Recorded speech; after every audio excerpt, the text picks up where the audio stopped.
So, my game is called Hollow World, right? And the game summary is, so you play as a robot called Cedarbo, and you travel in the deeps. You travel into the sea, going into the deep of an alien planet with the intent of seeing the other world inside. And what was the name again? Hollow World. No, the name of the character? Cedarbo. Cedarbo? Yeah. It's got like... I think, look, there's a bow there. It's got like there's like another like way of wording his name, which is like numbers, but like the way you easily say it's like Cedarbo. What's in binary? So along the way you avoid alien creatures, and you go down like further through the seabed into caves and the chasms going into the crust of the planet, and along the way there's collapsing structures, like as you're going through these paths of tunnels, and there are even multiple paths of tunnels that you have to decide which to take, and some are blocked off, which can cause you to fail, and then some you go through and it continues and you go deeper into the level, and for when you're playing the game as well, you collect data which you can use for upgrades for the robot, and it upgrades. You can get like more resistance and stuff for damage, and the target audience, I'm aiming for 7 and up, and this is because there's no direct violence and the main character's a robot, so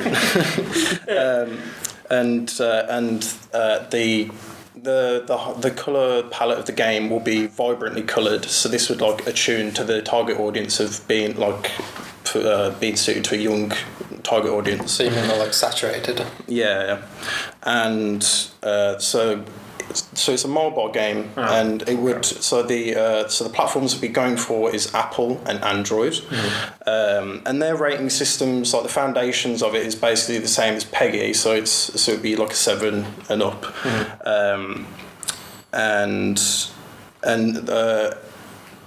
in recent years, like a lot of like younger children have just tend to have like mobile phones as well, so it's a much wider reach. So it's good to have it as a young target audience. It's a big platform now. Yeah. Biggest in it. Yeah, and the basis of the game would be made like ready to go onto the. To have like a PC port, but then you can adjust. So it'd be built so you could adjust the resolution and different qualities like shadow and lighting. So on mobile, because there's a vast different amount of devices, this would make it even more suitable and to be optimized for all the different devices that are on the market for phones, and the UI design would be vibrantly coloured and just simplistic, so it'd be easy to access. The main screen of the game it would showcase like your best distance. So then you can compare you could compare it with your friends, like see who's got the best distance, and then you can access your upgrades from there before you restart another playthrough. And the actual control scheme in game would be like fairly simplistic. So it's just like a joystick movement, and then there's like a directional movement on the right side, which is like for a mechanical evasive maneuvers where you can directionally evade like incoming enemies that are trying to attack you, or debris that's coming against you, and then there's like a boost mechanic where so you can quickly jump out of the way whilst using the evasive maneuvers mechanic. And a way to get this to blend in with the gameplay as well is to have it like semi-transparent as well. So what would the controls are semi-transparent? Yeah. So like when you're playing the game, it doesn't block out the gameplay. It's not just like right there, and then to make the UI less like taking up more space on the screen. Like for instance, like having a pause button like on the corner of the screen instead of having it like in the corner where you tap it, like you press like the back button of your phone, and then that would be a way of integrating like a part of your phone like to take away from a screen space. The back button on your phone, which one? So like suppressing like the back button on your phone. So that might, because some phones don't have that. I was going to say. And also that might interfere with actually like closing down the game. Yeah. Just because a lot of phones use the back button just get rid of like an application. So that might be a bit of an issue. It was like the whole. Probably. Yeah. It could be like a setting or something. So the mechanics of the game, I've got 3 core mechanics and 3 unique mechanics. So the first core mechanic is data points. So these would appear in the path of the players you're playing the game, and you'd collect these, and these would be like a sort of like in a way like a currency for upgrading your character just to get upgrades so you can get further into the levels. And then there's a boost mechanic, so it would just give you a jolt forwards so you can just get out of the way of debris again.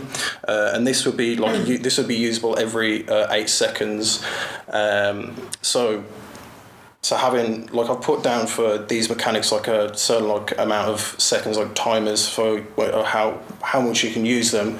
So it makes the player think more about when, like a bit being more tactile on using the abilities and not just using it willy-nilly like every 2 seconds like that. So it makes the gameplay seem a bit more dire in a sense when it gets more intense and you're trying to navigate around all these things coming at you.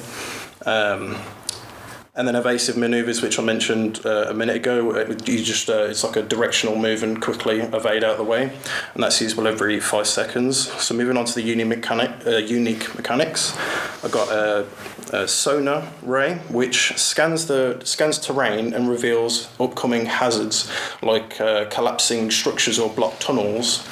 So at first, like when you're going deeper into the game, and you come across these diverting tunnels, and you're going into the wrong path and you fail. Like pretty much by the time that you'd encounter this, you'd have this upgrade, and it would allow you to see which paths to take. And this would be only usable once every 10 seconds, so you would have to again be more careful for when you use it and have good timing with it. And this would be upgradable like 3 times. So the first would increase the radius by 15%, and then the second upgrade increases the use rate by 20%. The third upgrade gives a second use to the ability. And then the second unique mechanic is nano defiance, which is essentially like a little a resistance buff to damage. And when acquired, when you acquire it in the first place, it provides a 10% damage resistance to everything. And there's a small branching tree of upgrades which allow a choice of protection over 3 branches of skills, like in different paths, like 3 different paths. The first branch gives 15% damage resistance to fire for each skill. And then in total that awards a 45% fire damage in that one path of 3 upgrades. And then the second branch awards a 15% resistance to impact damage. So for each skill in this branch would award 45% impact resistance. And then the third branch is slightly different, and it awards an increase of max health by 25%, and the third upgrade awards a second life, which is usable once per run. And then the upgrades in this tree can be spread across only to a certain extent, so you can't just eventually get all the upgrades. You have to think about which ones you would rather have, and this would be able to be re-specialised, so then you could change it back. It's like a build. Yeah, so you can just like swap it out. So that would like kind of like switch up the gameplay a little bit. And then the third unique mechanic I've got defensive stun missiles. So this is like a way of deterring like any kind of like a sea life, which is like or different kinds of like shooting local sea life down, disrupting the coral reefs. Because like as you're going down, there's a lot of different enemy types. As well as going into the chasms, there's 2 different enemy types, and I'll go on to that in a minute. But with the defensive stun missiles, so it'll be a quick burst of 6 missiles, which would automatically lock on to the different things, and this would help deter attacks or even blasting through debris that's when you're going into the chasms, and this is like it's collapsing. You can it's like it would save navigating around. You can just use that ability to blast through it, and it has one use every 12 seconds once first acquired, and the second upgrade adds 3 missiles with an increase of 5% in damage to each missile, and then the third upgrade adds 3 mini missiles to every third missile being shot. So it's like it's just stats. Yeah, like half this stuff you're talking about as well. I Put your dig out. Yeah, so a few of the things you have mentioned as well, like it might be difficult for a PEGI rating 7, especially that missile thing. Yeah, shooting fish with a bomb. Yeah, no, it doesn't. It's not like it's not like proper explosive, like just blows them up. It's more. It's just. It's just like. I think you just need to just research like the PEGI ratings a little bit more. Just trying. I think animal cruelty's PEGI. Yeah, it's just like it just. Stunt, like it's not like the passive fish that are just swimming by, because there'll be like a bunch of them like in the back. I know, but like you just need to make sure like the PEGI rating's correct, just because like you said the violence isn't direct to start off with, but then you're this sending is very missile directly at the fish. Yeah. So like you might just need to look at the PEGI rating. Just to find out. Well, it's just like it stuns that like you don't see it. Just look into it. Yeah, just do a bit more research. A bit like in Mario Kart, if you hit someone with a shell, they can get stunned and they'll take. Yeah, like it wouldn't. Remember, we just got we're thinking about doing a TLDR version, like a summary. So essentially, you've got a skill tree, you've got a submarine or a ship that flies Smart through. kids, man. Is that right? Well, you play as like a little like a robot. You're flying. So you're flying through, you're killing the fish. I know when I say missiles, it sounds like you're gonna blow it up, but like that's what missiles do. Yeah. Like it's not like just a big massive missile. So just a tiny one that murders the fish. Also, one thing I would say as well is a lot of this stuff, like just remember the size of the actual development team and the time frame we got as well. So it might be something which may take longer than the time that we actually have as well. Yeah. And also, like certain stuff like this could be like cut back and readjusted, like if need be. Sorry to you did talk, but I'm struggling to visualise your game a bit because it's like SteamWorld, dude. How I'm thinking of it is, I'm thinking of like a temple run, for example. You're behind the character and you're going left, right, or whatever, and you're trying. Then it gets a bit mucky because you've got damage resistance, so you've got a health bar, but then you can resist. So because a lot of those games have, you get hit, you're dead, or have a second life. If it's a damage resistance, what does that mean for that? You know what I mean? So do you have a set? Do you have like 3 lives, 2 lives, or do you have like a bar? You have a health bar. Okay. Instead of just like hearts or something. Okay. But the actual like the kind of gameplay loop is comparable to like a game like Temple Run or Subway Surfers. Like, but with that, that works like a free lane kind of game. Whereas this, it's more like it's more free flowing out because you've got the competition of that's comparable to this game would be Stanley's Verticus, which is a bit more. It's a bit of a name. But like it's just what it's like. The gameplay loop of that is like it's in third person. And it's I think the character's like a robot, and it's and you shoot fish with missiles. Free falling down, and you're trying to navigate and dodge these mines, and then shoot these like robots and stuff. Okay. and this game's like similar to that, but it's going into the sea. But like when you shoot the sea life, like God, let's talk about more about shooting the sea life. no, when you're firing these missiles, it doesn't blow. We know. We get it. They're just saying that, but then you also say I'm shooting the fish. Yeah, then also go, it can destroy walls, so it's going to destroy a fish. When I'm attacking the sea life. When I've got a knife and I'm stabbing the sea life, I'm not killing them, just rupturing their organs. I don't think. It's all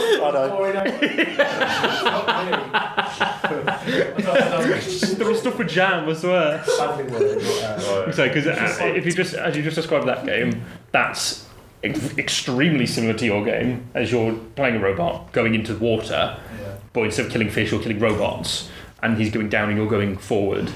Didn't seem like. No, you're going down instead. So you're also going down. Yeah, but that game. So you're not avoiding mines, you're just avoiding fish that you can kill. No, it's stun. Like It's the imagery behind. It's the connotations behind it. So you say stun, but it's a let's rocket. face it, kids nowadays are a little bit more educated about this stuff. They will see that and they'll say, "Oh, I'm stunning him." When I'm really okay. When I say a missile, like obviously it's easy to visualise it as a Nerf dart. boot, like it's gonna blow up, whatever.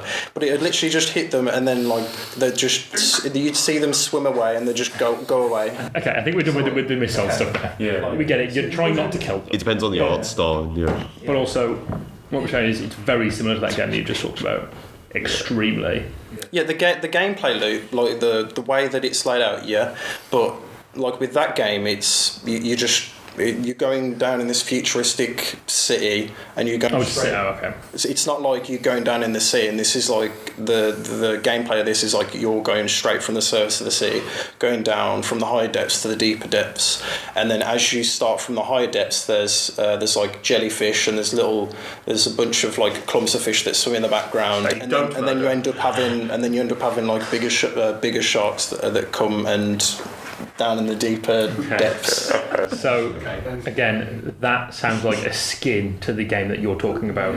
It just sounds like a skin. One of my same. questions is, it sounds similar to thousands of existing games. Yeah. How would it stand out? Especially because you're going for Apple, and that's a very competitive market. And if you're Just reminded me of an old game called Race the Sun, where you play as this really like low, but you've played it. It's a low budget car. You got to. Is it that one where you're racing against another car? No, kind of.